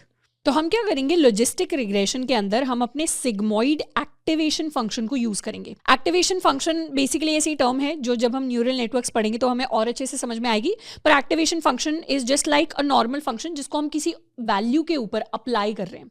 अगर हमारे पास कोई वैल्यू आई है, समथिंग दिस वैल्यू, इसके ऊपर हम अपना कोई फंक्शन अप्लाई करके उसकी वैल्यू को मैनिपुलेट करना चाहते हैं, चेक करना चाहते हैं कि इस वैल्यू का कितना आउटपुट निकलेगा, तो इसको हम कह सकते हैं एक्टिवेशन फंक्शन। एक्टिवेशन फंक्शन वैसे हम न्यूरल नेटवर्क्स के कॉन्टेक्स्ट में यूज करते हैं, पर इसी फंक्शन को मैंने बस कह दिया सिग्मॉइड एक्टिवेशन फंक्शन। तो लॉजिस्टिक रिग्रेशन के अंदर हम नॉर्मल हाइपोथेसिस फंक्शन को यूज नहीं करते, हम इसको यूज करते हैं with the combination of our sigmoid activation function. तो हमारी लॉजिस्टिक रिग्रेशन के अंदर बेसिकली हम इस सिग्मॉइड फंक्शन को कंबाइन करते हैं with h theta of x is equal to theta not plus theta 1x। एंड कैसे कंबाइन करते हैं? हम बेसिकली कहते हैं, इसका नोटेशन थोड़ा सा डिफरेंट कर देते हैं, हम बेसिकली कहते हैं कि अगर हमारा सिग्मॉइड फंक्शन है g ऑफ z, तो हम कहते हैं लॉजिस्टिक रिग्रेशन के केस में हमारा hypothesis function of x is going to be g of theta not plus theta 1 x1, जहां पर हमारे पास सिंगल इनपुट वेरिएबल है, अगर या सिंगल इनपुट फीचर है। अगर हमारे इनपुट फीचर्स इंक्रीज हो गए तो यहाँ पर हम x2 x3 थीटा 2 x2 इस तरीके से वैल्यूज ऐड कर देंगे। But this is basically what the new hypothesis function और what the hypothesis function of logistic regression is going to look like. हमारा लॉजिस्टिक रिग्रेशन के केस में ये हाइपोथेसिस फंक्शन होता है जिसको हम यूज करते हैं। अब इस हाइपोथेसिस फंक्शन का क्या मतलब है? इस हाइपोथेसिस फंक्शन का मतलब है कि अब बेसिकली अपनी ये जो वैल्यूज हैं theta naught plus theta 1 x1 values हैं, मतलब हमारी ये जो वैल्यू है इसको हम एज इनपुट पास करेंगे for the sigmoid activation function. तो ये हमारी एक्टिवेशन फंक्शन के लिए बताया था कि कोई वैल्यू होती है एंड उसके ऊपर हम उस फंक्शन को अप्लाई करते हैं। तो ये वो वैल्यू है जिसके ऊपर हम अपने फंक्शन को अप्लाई करेंगे। तो फाइनली हमारा h थीटा ऑफ x क्या हो जाएगा? हमारा h थीटा ऑफ x हो जाएगा 1/1 plus e to the power minus of theta 0 plus theta 1 x1। तो ये हमारे पास हमारा हाइपोथेसिस फंक्शन निकल कर आएगा। अब इस हाइपोथेसिस फंक्शन को समझने के लिए सबसे पहले बात करते हैं कि हमारा सिग्मॉइड फंक्शन का ग्राफ कैसा दिखता है। अगर सिग्मॉइड फंक्शन को विजुअलाइज करें तो वो कुछ ऐसा दिखाई देगा, if this is the X line and this is the Y line. तो यहाँ पर लेट्स सपोज हमारा 1 एग्जिस्ट करता है, दिस इज 1, एंड यहाँ पर हमारा वाई एक्सिस पर 0 एग्जिस्ट करता है। तो यहाँ पर let's draw something which is parallel to the x axis for y is equal to 1। तो हमारा जो सिग्मॉइड फंक्शन होता है उसकी शेप कुछ इस तरीके की होती है। It starts like this and यहाँ पे ये हमारे y एक्सिस को कट करेगा एंड इस तरीके से फ्लैट हो जाएगा। सो this is what the sigmoid function curve looks like. ये इस तरीके से जाता है एंड फिर यहाँ पे हमारे y एक्सिस को कट करके यहाँ पे फ्लैट हो जाता है। तो सिग्मॉइड फंक्शन की जो वैल्यू होती है वो 1 एंड 0 के बीच में ही हमेशा लाई करती है। और ये y एक्सिस को कहाँ पे कट करता है, ये y एक्सिस को एग्जैक्टली एट 0.5 कट करता है। तो एक तरीके से सिग्मॉइड फंक्शन को हम इसलिए यूज कर रहे हैं ताकि हमारी इन वैल्यूज के लिए, हमारे कोफिशिएंट्स के लिए हमारा सिग्मॉइड फंक्शन हमें लॉजिस्टिक रिग्रेशन की प्रोबेबिलिटी रिटर्न कर सके। अभी के लिए हमारे पास प्रोबेबिलिटी वैल्यू नहीं थी लीनियर रिग्रेशन के अंदर, प्रोबेबिलिटी वैल्यू हमेशा 0 से 1 के बीच में लाई करती है। तो सिग्मॉइड एक्टिवेशन फंक्शन एक तरीके से हमें प्रोबेबिलिटी रिटर्न करेगा for performing logistic regression. And ये जो प्रोबेबिलिटी है इसको हम अपने ग्राफ के अंदर इस तरीके से प्रेजेंट कर सकते हैं। एंड ये जो कर्व्स आते हैं, हमने बात की थी कि कैसे हमें कुछ कर्व्ड टाइप का ग्राफ चाहिए। These curves are basically possible because of the sigmoid function. तो सिग्मॉइड फंक्शन का कर्व ऐसा दिखता है एंड इसके कुछ पर्टिकुलर कैरेक्टरिस्टिक्स होते हैं, जैसे फॉर एवरी एक्स, या इनफैक्ट कंफ्यूज नहीं होते हैं एक्स से, इसको हम जी कर लेते हैं। एंड यहाँ पर जी ऑफ जी के लिए हमने जी को क्या इनपुट किया है, यहाँ पर सिग्मॉइड फंक्शन के लिए जी को हमने रखा है theta naught plus theta 1 x1। Sigmoid function के लिए अगर हमारी z की वैल्यू इज इक्वल टू 0 तो उस केस में g ऑफ z की value is exactly equal to 0.5, इसको कह देते हैं 0.5। एंड सिग्मॉइड फंक्शन की जो रेंज होती है वो हमेशा 0 से 1 की रेंज में लाई करती है। तो for z greater than equal to 0 हमारे जो g ऑफ z की वैल्यू होगी that will always be greater than equal to 0.5, and for z less than equal to 0 हमारे जो g ऑफ z की वैल्यू होगी that will always be less than equal to 0.5। And ये जो value होती है ये मैंने वैसे यहाँ पर ग्राफ के अंदर दिखाया है that this is touching 1 and this is touching 0, but ये हमेशा 1 को और 0 को अप्रोच करती है। मतलब ये एग्जैक्टली कर्व इसको टच नहीं करेगा पर इसके इतना पास होगा दैट इट्स ऑलमोस्ट टचिंग 0 या इट्स ऑलमोस्ट टचिंग 1। तो एक्चुअलिटी में जो 0 एंड 1 वैल्यू होती है वो अचीव नहीं होती, तो इसीलिए रेंज फंक्शन के अंदर हम 0 एंड 1 को इंक्लूड नहीं करते, पर 0.999999999 इज इंक्लूडेड। उसी तरीके से 0.00000000000 मतलब जितना भी इनफाइनाइट जीरोस लास्ट में 1 या लास्ट में समथिंग स्मॉल वैल्यू, तो उस तरीके की वैल्यूज हमारी सारी की सारी इंक्लूडेड होती हैं। तो इस तरीके का कर्व होता है जो हमारा सिग्मॉइड फंक्शन रिप्रेजेंट करता है। अब ये जो हमारी इक्वेशन है इसको हम एक और तरीके से लिख सकते हैं। इस इक्वेशन को ही हमने ऐसे लिख दिया, इसको एक और तरीके से लिख सकते हैं, which basically is that H theta of X is equal to 1/1 plus e to the power minus theta transpose X. Now what does that mean? उसके लिए ये जो टर्म है ये काफ़ी जगह आपको देखने को मिलेगी and let me explain it to you. इससे यहाँ पर ले आते हैं and let's minimise this. Basically क्या हम कह सकते हैं कि theta is equal to theta 0, theta 1, इस तरीके से थीटा 2 एंड और भी जितने भी पैरामीटर्स हमारे पास हैं। वैसे ही क्या हम कह सकते हैं कि x की जो वैल्यू है that is equal to 0, x1, x2। अभी सिर्फ 2 ही फीचर्स का एग्जाम्पल ले लेते हैं। तो इस तरीके से हमारे पास हमारे जो थीटा है एंड एक्स हैं उनको अगर हम वेक्टर्स की फॉर्म में रिप्रेजेंट करें तो हम इस तरीके से रिप्रेजेंट कर सकते हैं। मतलब थीटा में सारे थीटास के अंदर थीटा 0 भी होगा, थीटा 1 भी होगा, थीटा 2 भी होगा। तो हमारा थीटा ट्रांसपोज क्या हो जाएगा? Theta transpose is going to be theta naught, theta 1, theta 2। इस तरीके से थीटा ट्रांसपोज की हमारे पास वैल्यू आ जाएगी। मैट्रिक्स का ट्रांसपोज कैसे कैलकुलेट करते हैं वो हमने ऑलरेडी सीखा हुआ है। So these are basically matrices. Matrices की फॉर्म में हम रिप्रेजेंट कर रहे हैं, ये मैट्रिक्स का ट्रांसपोज हो गया। क्या हम कह सकते हैं कि theta transpose into x is going to be this multiplied by this, मतलब theta naught, plus this multiplied by this, मतलब theta 1 x1 plus this multiplied by this। Matrix multiplication को भी हमने ऑलरेडी मैथ वाले सेक्शन के अंदर cover किया था, थीटा 2 x2। तो theta transpose is equal to this. अगर हमारे पास सिंगल फीचर है, 2 फीचर्स नहीं है, तो उस केस में it's going to be this value. क्या हम कह सकते हैं this value is nothing but this particular value theta not plus theta 1 x1। तो इसीलिए इस फॉर्मूले को हम लिख सकते हैं 1 plus e to the power minus theta transpose into x। तो ये फॉर्मूला भी है जिसको हम यूज कर सकते हैं। These basically all mean the same thing. तो हमने अभी तक लॉजिस्टिक रिग्रेशन के अंदर क्या फिगर आउट किया? लॉजिस्टिक रिग्रेशन के अंदर हमने फिगर आउट किया कि हमारी जो वैल्यू होती है हाइपोथेसिस फंक्शन की, वो हाइपोथेसिस फंक्शन वैल्यू को हमें थोड़ा सा चेंज करना पड़ेगा और उसके अंदर सिग्मोइड एक्टिवेशन फंक्शन को यूज करना पड़ेगा ताकि हमें लॉजिस्टिक रिग्रेशन के लिए प्रोबेबिलिटीज मिल सके। हमें हमारा सिग्मोइड एक्टिवेशन फंक्शन मतलब अपना हाइपोथेसिस फंक्शन अब क्या देगा? प्रोबेबिलिटीज रिटर्न करेगा in the range of 0 to 1 और इन वैल्यूज से अब हम प्रेडिक्शंस कर पाएंगे अपनी कैटेगरीज के लिए। So this is the hypothesis function that we are going to use for logistic regression. Next thing that we are going to talk about is the cost function for logistic regression. अब logistic regression के एक बार cost function की बात करते हैं।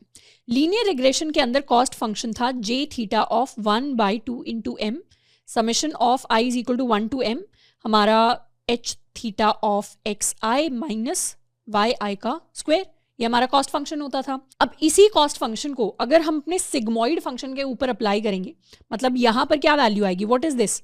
This is our hypothesis function value. तो ये जो वैल्यू है ये बेसिकली हमें हमारी सिग्मोइड वैल्यू रिटर्न करेगी, मतलब सिग्मा फंक्शन का जो भी आउटपुट होगा वो यहाँ पर हमारे पास रिटर्न होकर आएगा। तो यहाँ पर हमारा सिग्मोइड एक्टिवेशन फंक्शन अप्लाई करेगा। तो इस पूरे के पूरे कॉस्ट फंक्शन का जो कर्व आएगा वो अब कन्वेक्स कर्व नहीं होने वाला। अब जो हमारे पास कर्व आएगा अगर हम यहाँ पे सिग्मोइड एक्टिवेशन फंक्शन को यूज करेंगे, that curve is going to look something like this. हमारा जो कर्व होगा वो अब कुछ इस तरीके का दिखेगा, इस तरीके का कर्व हमारे पास आने वाला है। और ये जो कर्व है ये एक नॉन कन्वेक्स कर्व होने वाला है, मतलब इसका सिर्फ एक ग्लोबल मिनिमा नहीं है, उसके साथ में इसके और भी बहुत सारे मिनिमाज हैं। इस कर्व के काफ़ी सारे लोकल मिनिमाज होने वाले हैं। नॉर्मली हाइपोथेसिस फंक्शन के अंदर एक सिंगल ग्लोबल मिनिमा होता था, उस पर हम कन्वर्ज करते थे और उसको फाइंड आउट कर लेते थे। बट द प्रॉब्लम इज जब नॉन कन्वेक्स कर्व हमारे पास होता है, और इस प्रॉब्लम को हमने मैथ वाले सेक्शन के अंदर भी डिस्कस किया था, तो हमारे पास बहुत सारे लोकल मिनिमा आ जाते हैं। ये भी क्या है? ये भी मिनिमा है, मतलब यहाँ पे स्लोप वैल्यू क्या है? 0 है। यहाँ भी स्लोप वैल्यू 0 है, यहाँ भी स्लोप वैल्यू 0 है, यहाँ भी स्लोप वैल्यू 0 है, यहाँ भी स्लोप वैल्यू 0 है। तो अब हमारे पास बहुत सारे क्या आ गए? बहुत सारे लोकल मिनिमाज आ गए। एंड द प्रॉब्लम इज कि अब हम ग्रेडियंट डिसेंट या कोई और एल्गोरिथम अगर अप्लाई करेंगे, तो अगर हम एक बार अगर हमारा स्लोप 0 हो गया और हम किसी लोकल मिनिमा में फंस गए तो वहां से निकल पाना बहुत मुश्किल होता है। मतलब एक बार लोकल मिनिमा के अंदर हम चले गए तो वहां से कन्वर्ज करके ग्लोबल मिनिमा पे आ पाना is not easy, in fact it's not feasible. तो यहाँ से हमें ये तो पता चल रहा है कि सिग्मोइड के साथ हम इस कॉस्ट फंक्शन को यूज नहीं कर सकते। तो अब हमें कोई ऐसा कॉस्ट फंक्शन चाहिए होगा कि हमारे पास ये जो हमारा कॉस्ट फंक्शन का कर्व आए, ये कुछ ना कुछ कॉन्वेक्स कर्व आए जिससे हम अपनी कॉस्ट को मिनिमाइज कर सकें। तो हम क्या करते हैं? हम यहाँ पर एक दूसरा कॉस्ट फंक्शन यूज करते हैं। We use a different cost function here. इसका तो हमारे पास, या इधर ले आते हैं, इसका तो हमारे पास ये वाला कर्व आएगा। हम क्या करेंगे? एक दूसरा कॉस्ट फंक्शन यूज करेंगे and that will be that j of theta is going to be equal to, या इसको हम कह सकते हैं j of y cap of i and y of i। y cap of i है मतलब किसी अपनी जो ith डेटा वैल्यू है, ith रो के लिए हमारी जो प्रिडिक्टेड वैल्यू है, प्रिडिक्टेड मतलब जो h थीटा ऑफ x हमें रिटर्न करके देगा। सो दिस इज y कैप, उसको हम y कैप से डिनोट करें ताकि हमें कम लाइंस लिखनी पड़े। इसको हम h थीटा ऑफ x भी कह सकते थे, और इसको हम कह रहे हैं yi which is the actual value.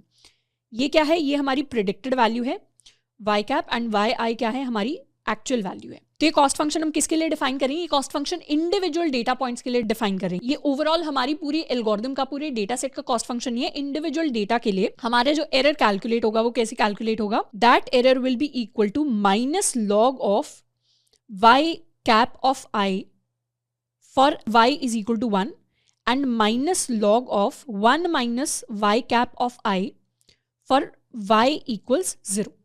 तो ये हमारा कॉस्ट फंक्शन है जिसको हम यूज कर रहे होंगे, इससे हम अपनी एरर को डिफाइन करेंगे। तो यहाँ पे हमने क्या किया है? लॉगरिथमिक वैल्यूज को यूज किया है।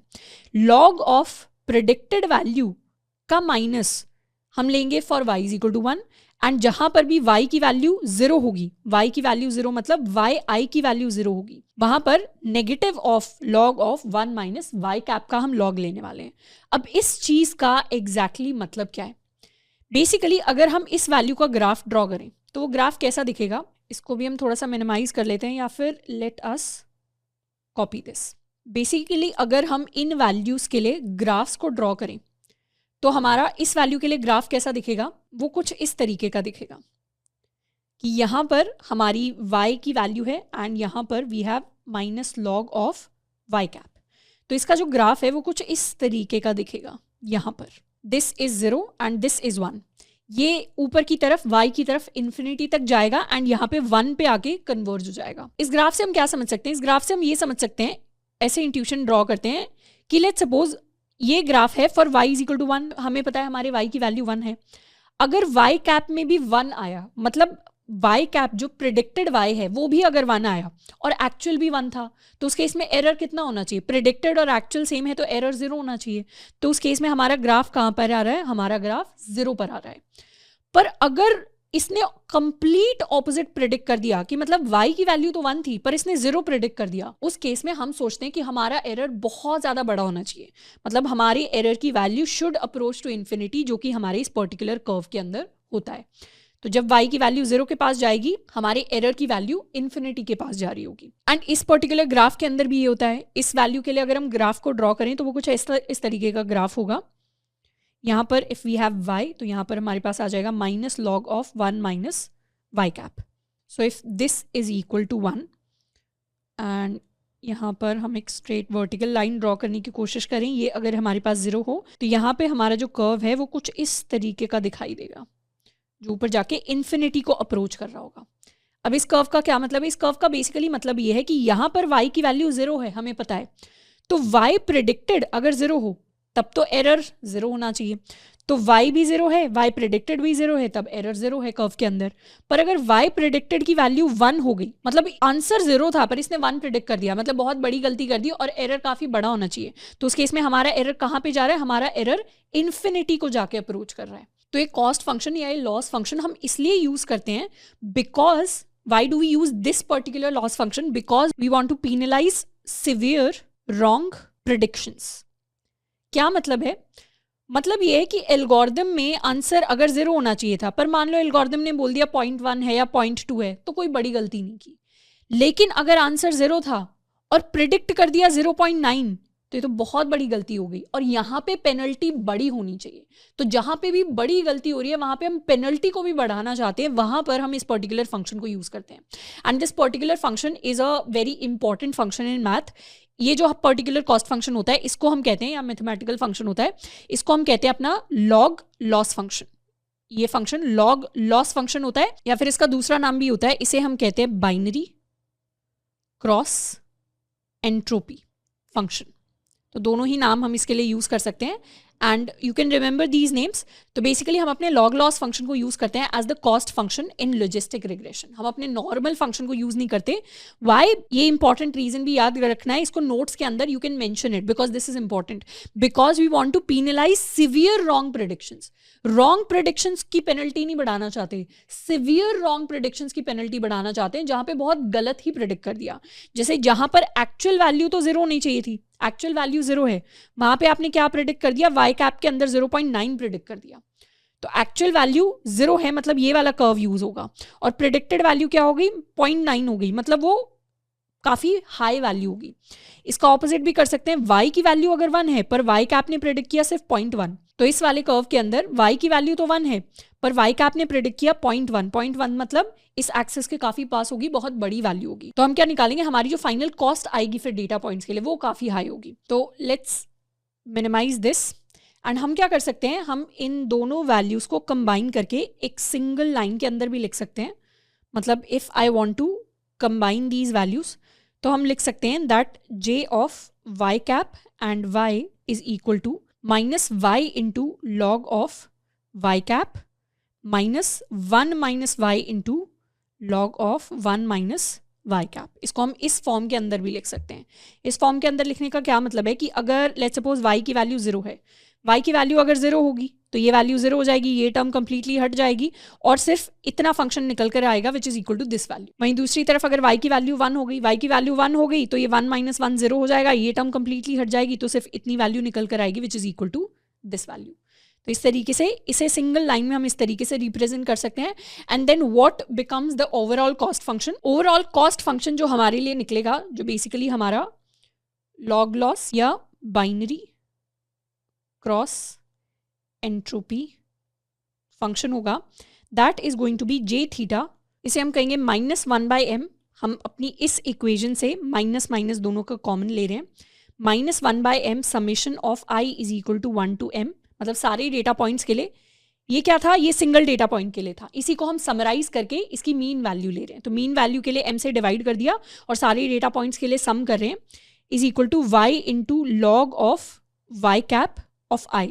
This is y cap of i, this is also y of i, plus 1 minus y into log of 1 minus y cap of i, and this is the value जो हमारा actual जे theta होता है, जिसको हम logistic regression के लिए use करते हैं। अब ये जो जे थीटा वैल्यू होगी ये हमें एक कॉन्वेक्स कर्व देने वाली है। मतलब ये जो वैल्यू है, this is going to now give us a convex curve जो कुछ इस तरीके का दिखेगा, जिसके अंदर अब हम अपना मिनिमम फाइंड आउट करने की कोशिश करेंगे।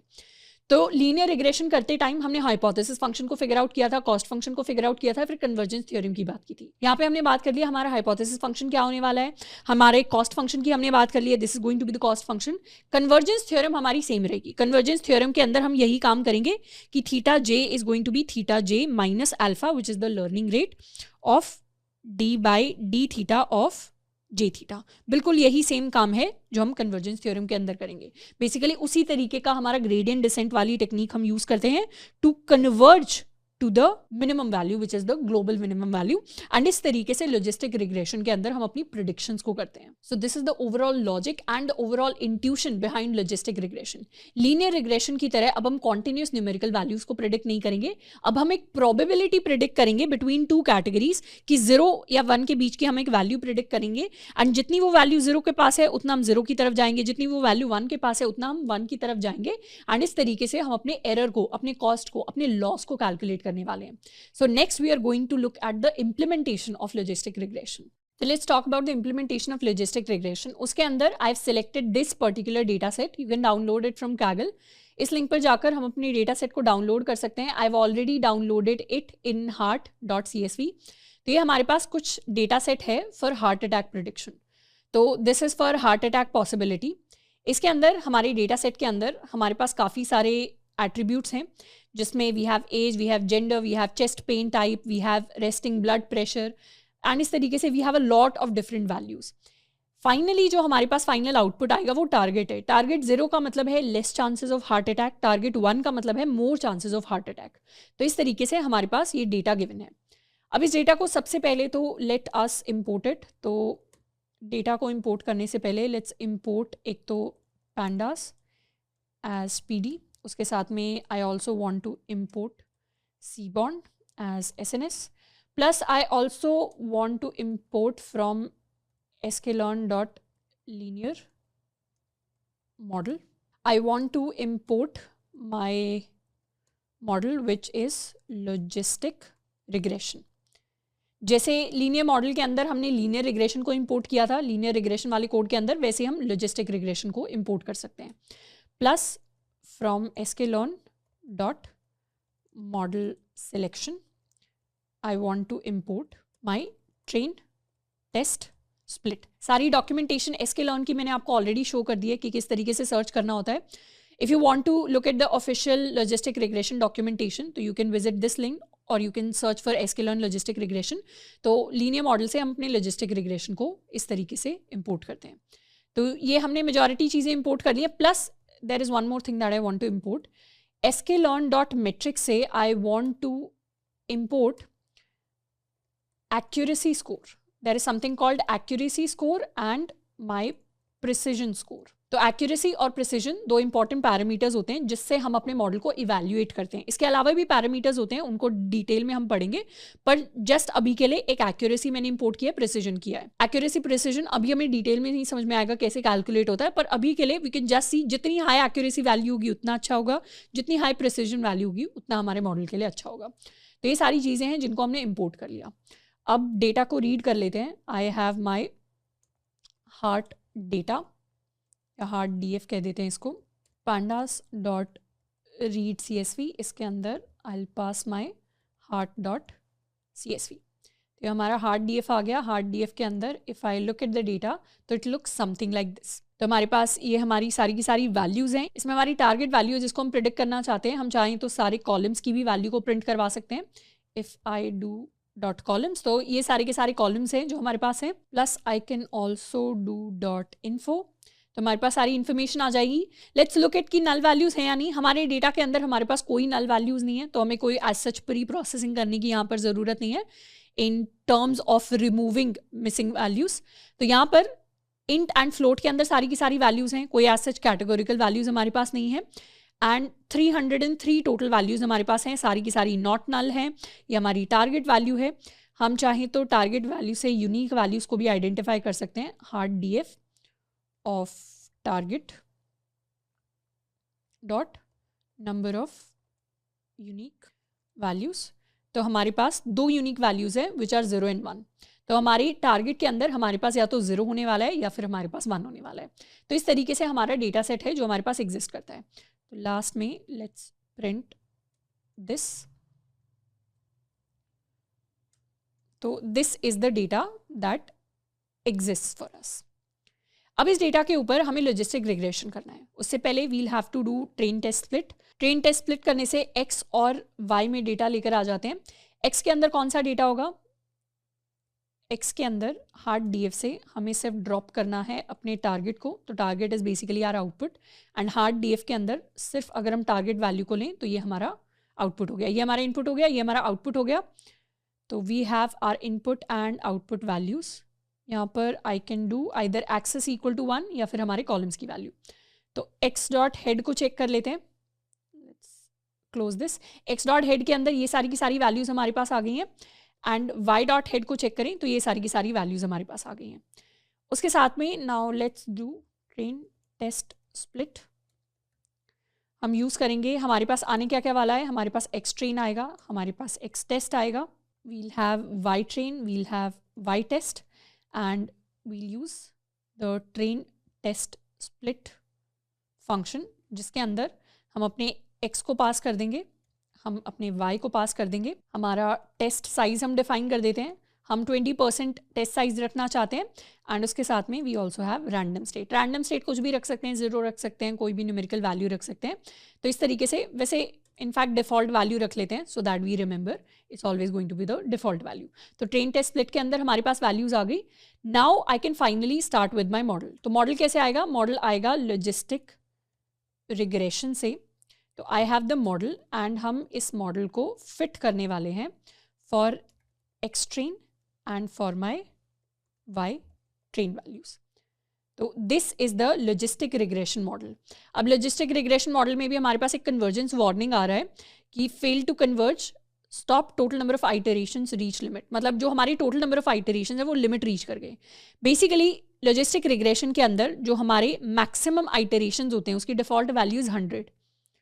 यहाँ पर जाके हम चेक भी कर सकते हैं इन डिटेल।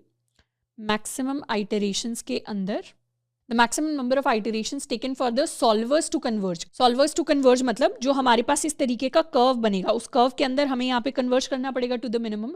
उसके अंदर मैक्सिमम आइटरेशंस 100 ही दे रहे हैं, जो कि कम पड़ रहे हैं हमारे मॉडल को। तो हम क्या कर सकते हैं, उसको इंक्रीज कर सकते हैं। इंक्रीज करने के लिए I can pass here maximum iteration equals 1000 and इस तरीके से we have the logistic regression model. अच्छा, एक चीज़ है जिसको हमने मिस कर दिया which is really really important. What is that? जब हम ट्रेन टेस्ट स्प्लिट करते हैं तो it's very important to ensure कि हमारे पास क्लासेस का, कैटेगरीज का एक बैलेंस्ड वर्जन आया है।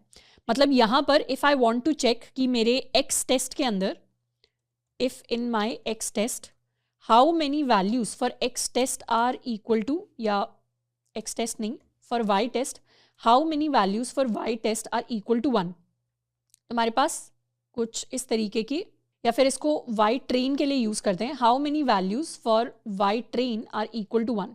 तो वाई ट्रेन के अंदर मुझे दिख रहा है 133 वैल्यूज़ 1 है। मतलब जहाँ पे येस प्रिडिक्ट हुआ है वो 133 वैल्यूज़ हैं। सिमिलरली हम 0 के लिए भी चेक कर सकते हैं। 0 के लिए कितनी वैल्यूज़ आ रही हैं? 0 के लिए वैल्यूज़ आ रही हैं 109। So this is a good ratio. यहाँ पे ये चीज़ चेक करने का मतलब है कि बेसिकली जब हम अपने मॉडल को, इनफैक्ट टेस्टिंग के अंदर भी हमें चेक करना चाहिए, हमें ट्रेनिंग के अंदर भी चेक करना चाहिए कि हमारा जो कैटेगरीज का स्प्लिट है बाइनरी क्लासिफिकेशन के अंदर वो नियर टू 50-50 होना चाहिए। 55-45 भी चल जाएगा, इनफैक्ट 60-40 भी चल जाएगा, पर स्प्लिट 50-50 के पास में बैलेंस स्प्लिट होना चाहिए। ऐसा नहीं है कि येस कैटेगरी के डेटा तो 90% है और नो कैटेगरी का डेटा सिर्फ 10% है, या वाइस वर्सा, इसका ऑपोजिट। इस तरीके के डेटा पर अगर हम ट्रेन करेंगे तो हमारा मॉडल बायस्ड हो सकता है। हमारे मॉडल क्या कर सकता है, सिर्फ रैंडम प्रिडिक्शन शुरू कर सकता है कि 90% डेटा येस है तो हर बार येस ही प्रिडिक्ट करना है। तो इस तरीके का डेटा स्प्लिट अच्छा नहीं होता। हमें कोशिश करना है हमारा डेटा बैलेंस्ड होना चाहिए। प्रैक्टिकल डेटा के अंदर एग्जैक्टली 50-50 कर पाना पॉसिबल नहीं है, but this is something that we should strive for. तो इसीलिए चेक कर लेना चाहिए, ये भी वैल्यूज आसपास हैं तो हम इस डेटा स्प्लिट के साथ वर्क कर सकते हैं। And this is the logistic regressor जो हमारे पास आ गया है। ये बेसिकली क्लासिफायर ही है हमारा, एंड अब इससे हम अपने प्रिडिक्शंस करने स्टार्ट कर सकते हैं। तो वाई प्रिडिक्टेड की वैल्यू आ जाएगी मॉडल डॉट प्रिडिक्ट, जिसके अंदर हम अपने एक्स टेस्ट को पास कर देंगे। तो ये हमारी वाई प्रिडिक्टेड की वैल्यू आ गई। एंड अब हम यहाँ से एक तो अपनी एक्यूरेसी वैल्यू कैलकुलेट कर सकते हैं, एक अपनी प्रिसीजन वैल्यू कैलकुलेट कर सकते हैं।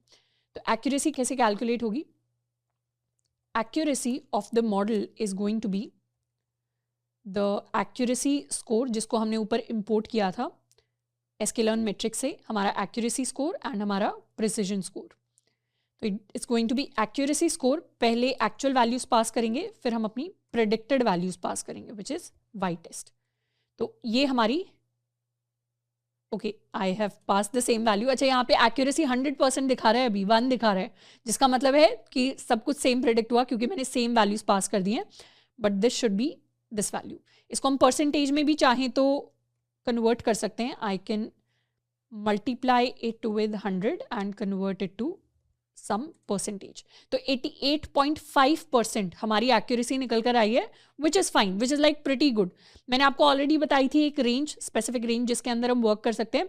अगर हमारी 80 से 90 के बीच में आती है तो देन दैट इज़ गुड, 90 से 95 में आ रही है that is very good, and 95 plus तो इज़ लाइक एक्सेलेंट। यहीं पे ऐसे ही हम चाहें तो प्रिसीजन स्कोर भी कैलकुलेट कर सकते हैं। एक्यूरेसी एंड प्रिसीजन में डिफरेंस होता है, वो डिफरेंस अभी हम समझेंगे।